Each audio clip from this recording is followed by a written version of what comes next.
The morning mist hung low over the small garden in the suburbs. Thomas stood by his wooden shed, staring intensely at a birdhouse he had been building for 3 days. To any neighbor passing by, it looked like a charming little home for a robin. To Thomas, the roof was tilted by exactly 2 millimeters, and it felt like a disaster. Thomas was a 40-year-old accountant who lived his life by the rule book. In his world, there was a right way and a wrong way to do everything. He checked his front door lock 3 times every morning. He never wore a shirt if it had a single loose thread. He believed that being perfect was the only way to be respected. This pressure followed him home. He often sat in his car for 10 minutes before entering his house, trying to shake off the stress of a tiny mistake he made at the office. He was so afraid of saying the wrong thing that he often stayed quiet during family dinners, fading into the background. The struggle was a quiet, lonely one. He felt like he was constantly auditioning for a role he couldn't quite play. One afternoon, he saw his neighbor, an elderly British man named Mr. Abernathy, working on a stone wall in his garden. Mr. Abernathy was 80 years old, wore a faded flat cap, and always seemed to be humming a tune.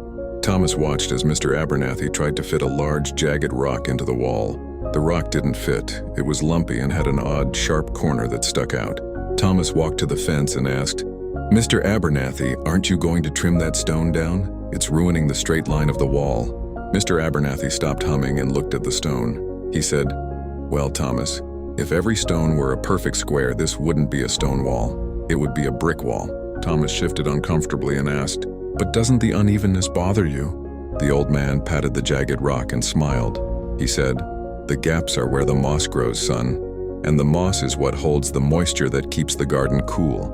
If I made this wall perfectly smooth, it would have no character, and the birds would have nowhere to perch." He looked Thomas in the eye and said, "A man who spends his life looking for the perfect stone will never finish his wall. You have to learn to love the shapes the stones already have." Thomas went back to his birdhouse. He looked at the tilted roof. For the first time, he didn't feel the urge to tear it apart and start again. He thought about what Mr. Abernathy said. He thought about how much energy he had wasted trying to be a perfect square when he was actually a jagged stone with his own unique shape. He picked up his hammer and drove the final nail into the wood. The birdhouse wasn't perfectly symmetrical, but it was strong. It was ready.